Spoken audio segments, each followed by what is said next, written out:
Have you ever thought about where your produce comes from? Most grocery chains receive produce from various local and national farmers. In fact, there are about 3.4 million farmers in the United States today.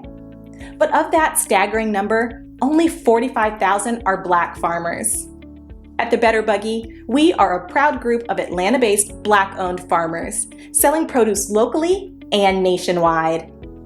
Our easy-to-navigate online platform makes it easy for you to make a one-time purchase or to simplify your life by subscribing to our weekly produce box.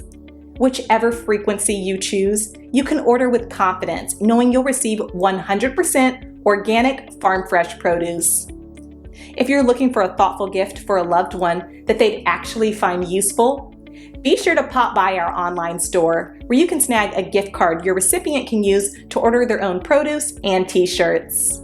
Ready to start supporting local Black-owned farms and making healthier food decisions? Visit thebetterbuggy.com now to start shopping. Ladies and gentlemen, there are more and more restaurants that want to see proof of jab before they serve you.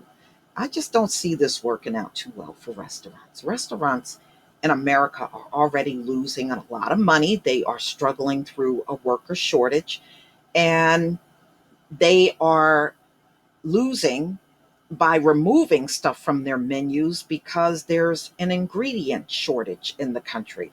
So on top of all that, you're vetting your customers to see if they got the Jabcine. Won't that cause you to lose even more money? See, this is what they're doing. So if you want to pick up your food or you want to dine in, they are going to demand to see proof of Jabcine. That's what they're going to do, y'all. And it's happening in the country, and the employees are already getting screamed at by the customers. Already happening. So this is the Wall Street Journal, August 15th, 2021. Restaurant managers and hosts are being assigned a new job. Jabcine police. And it's dividing businesses and customers. In some municipalities are asking restaurant, bars, and other businesses to verify patron Jabcine status before they can dine or drink indoors.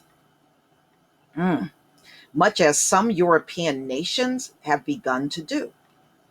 The local mandates come as some bars and restaurants have voluntarily started asking patrons to provide their Jabcine status, including a growing number in Seattle, San Francisco, and Los Angeles.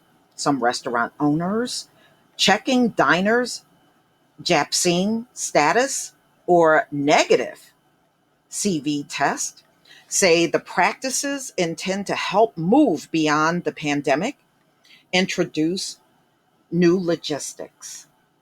Customers have canceled reservations and gotten angry when showing up unaware of the new rules.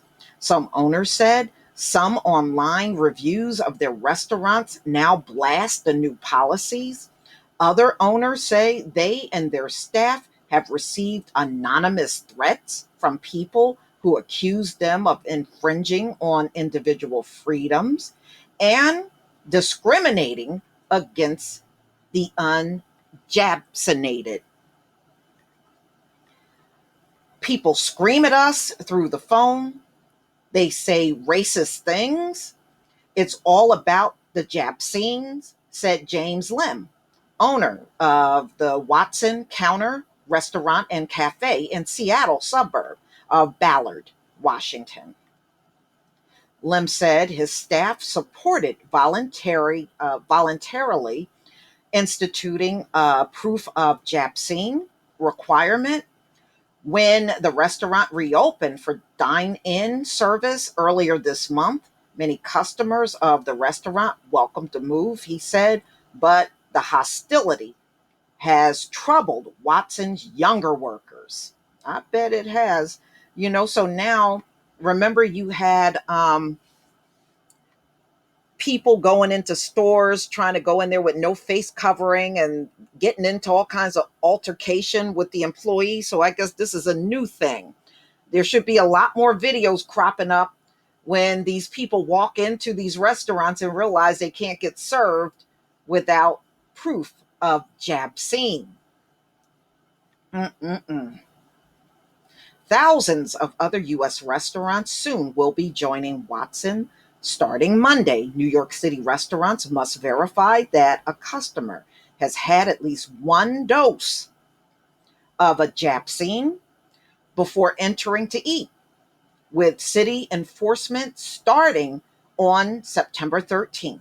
New Orleans also will start to impose a Jabcine mandate or negative CV test for indoor dining starting Monday. Philadelphia last week added an incentive for restaurants to check Jabcine status, saying that indoor dining without mask can only continue if all patrons and workers are Japsinated. Okay. San Francisco will begin enforcing one of the strictest rules Friday, allowing only fully Japsinated people to dine indoors. Elsewhere in California, Palm Springs and Cathedral City will begin requiring proof of Jabcine or a recent negative CV test for indoor dining and drinking in the coming weeks. Los Angeles is weighing similar measures. Our economy is so dependent on tourism. It's essential to be known that we are safe, said Palm Spring Mayor Christy Gilbert.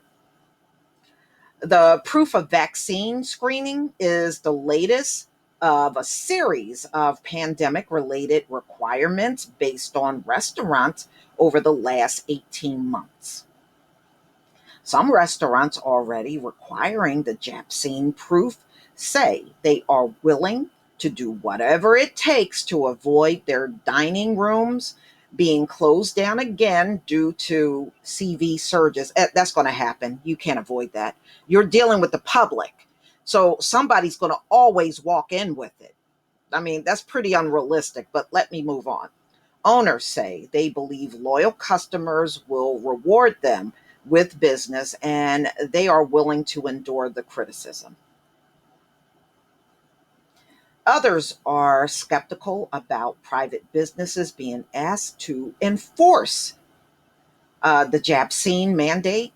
Some fear driving unjabinated people away, confusing customers. Laurie Thomas, owner of two San Francisco establishments and executive director of the Golden Gate Restaurant Association, said she supports the city's new rules, but worries about her staff having to enforce the mandate. Mm-mm-mm. Tell me the last time you were carded at a restaurant. It's a different level of training, said Miss Thomas, who wants the mandate to be widely publicized so customers aren't surprised. Mm-mm-mm. How do y'all think this is going to work out? I think they're going to lose business. That's just my opinion. I mean, you may see it a different way, but I really truly believe they're going to lose a lot of business behind this. And what they're really doing, they're trying to force your hand by excluding you from places and businesses because you don't have the jab. So it is another it's another tactic to force you into doing things you may not want to do. But I guess if you are the kind of person that dine out, and maybe you will comply. I guess it's a very individual thing at the end of the day. But please tell me what you think, ladies and gentlemen, about what restaurants out here are doing. And it is spreading more and more around the nation. Please leave your comment and subscribe. Don't forget to hit on the notification bell, and I'll see you on the next video. Peace, family.